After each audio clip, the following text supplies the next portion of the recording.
Hi, and welcome to the Watts Family Murders, Unraveling the Tragedy. My name is Jay from Jay is for Justice podcast, and I am your host of the audio-only podcast On Air with Jay is for Justice. In this podcast series, we will dive into the chilling events surrounding the deaths of Shanann, Bella, Celeste, and Nico. Join us as we explore the lives of the Watts family before the unimaginable occurred and uncover the heart-wrenching details of how it all unfolded.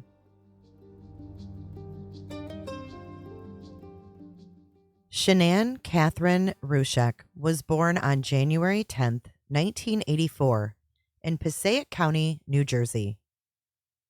Shanann's parents are Frank Rushek and Sandy Rushek. She has a brother named Frankie William Rushek. Shanann is described as having a very close relationship to her brother Frankie. Sandy Rushek. I had fallen asleep. The next morning, I get a phone call and they found Shannon's body. I said, "Do you want me to identify her on the phone?" And he said, "Yeah, you could do that." And I said, "Is she beautiful?" He said, "Yes." I said, "Does she have black hair?" And he said, "Yes." And I said, "Then you have my daughter." That night, I was laying in bed and I just felt a presence. And I heard my daughter. I felt her and I heard her say, "I love you, Mommy, and I'm sorry." She told me she was at peace. I finally fell asleep with my daughter at my presence and she slept with me. I just felt her. When Shanann was a little girl, her family moved from New Jersey to Aberdeen, North Carolina, where she grew up. She attended Pinecrest High School in Southern Pines Township. There was an interview on the Ashley Banfield show where one of Shanann's teachers had called and gave an account of a bullied Shanann who didn't have a lot of friends. Shanann wrote a letter to that teacher after graduating, expressing that at that time in her life, he was more of a father figure to her than her own father. You found something after you attended her funeral. You were moving and found a letter that Shanann had written to you, and I'm going to read some of the things that she wrote to you. "I just wanted you to know that I am going to miss you dearly. You are truly something special to me. You have always been there for me and have been very helpful. You helped bring out the true person in me back in 9th grade, and I can't thank you enough for that. Not only have you been there for me as a friend, but you have also been like a father figure to me. I wish you the best of luck. Thank you so much for being a wonderful teacher and friend. I will never forget you. Love always." It's so mind-boggling because she's really truly one of the good ones, one of the amazing ones who really saw hurting people out there. My hope is, honestly, I love what the family's doing, and I want to make sure we highlight that. Shine like Shanann. Hashtag shine like Shanann, because that woman, in her light and legacy, she did enough in her short amount of time to affect people's lives for a long time to come, I think. Shanann became Shanann King when she was married to Leonard King from 2002 until 2008. Leonard King was a student and in the military at the time of their marriage. He later became a lawyer and is now remarried. Interestingly enough, his wife was selling Thrive under Shanann, according to Leonard King. They divorced because Shanann spent too much time at work, and they drifted apart, according to Shanann. In later videos on Facebook, she mentioned that her first marriage was volatile and abusive. After her divorce, Shanann built her own home in Charlotte, North Carolina. At this time, she worked for a business called Dirty South Customs, starting as the office manager and ending up as part owner, along with Hisham Bedwan. There is a lawsuit against Dirty South Customs and Shanann King and Hisham Bedwan, but details about the lawsuit are not available.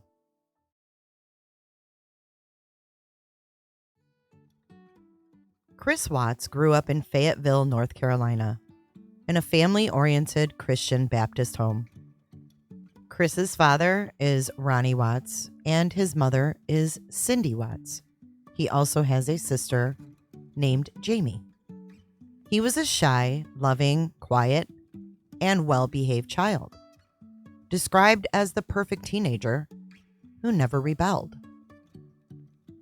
He attended Pine Forest High School and graduated in May of 2003. Chris Watts never surrounded himself with a lot of friends in high school and wasn't known to have girlfriends in high school either. Chris then moved to Mooresville, North Carolina, where he attended the NASCAR Technical Institute. Chris went on to work at Mooresville Ford as a service technician. In February of 2010, Chris Watts sent Shann a friend request, which she initially denied due to not being in a place to befriend any men. However, Chris was persistent and sent another request. At this time, Shann was facing health challenges and was going through various tests. Chris accompanied her to these tests, and she stated that he was committed to her before being officially committed. Shann fell in love with Chris after a drive home from a doctor's appointment when she wasn't feeling well. My health challenges happened. I was diagnosed with some health challenges, and then I met Chris. I met Chris because of those health challenges.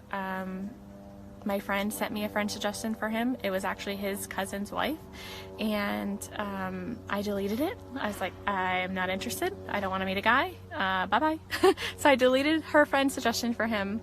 I was diagnosed 2 months later, and I went through one of the, I would say, darkest times of my life because things just got scarier, worse.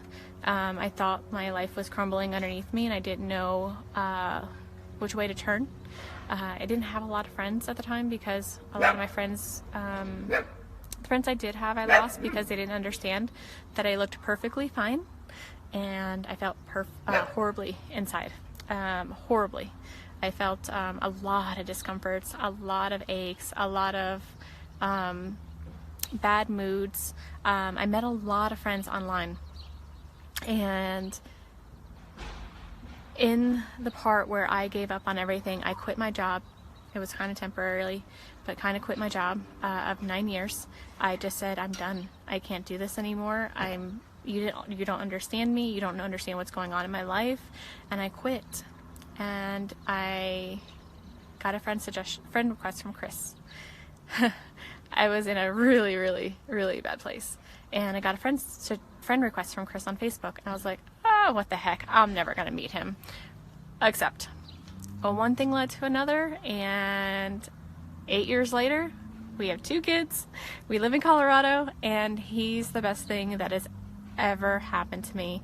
And because of my health challenges, because I got so sick, I let him in. And he only knew me at that time. He knew me at my worst, and he accepted me. And, you know, through your vows, like through sickness and everything, he's been there. He was the one that let me lay on him and fall asleep for 3.5 hours on his lap while he had to pee. He is the best thing that has ever happened to me. I'm telling you, when I met Chris, I pushed him away. I gave every excuse for him to run. I mean, I gave him an out every single day. I gave him an out. And if you guys know my story with Chris, you know I gave him an out. I mean, he went to my colonoscopy. I tortured him. I rejected him. I pushed him away time and time and time again. But when I canceled dates last minute, because that's how life is with my health challenges, you cancel things last minute, and it's hard for people to get, it's hard for me to understand. But he stuck around, and he stuck around because he was the one for me, and he is amazing. And I can't tell you how wonderful he is.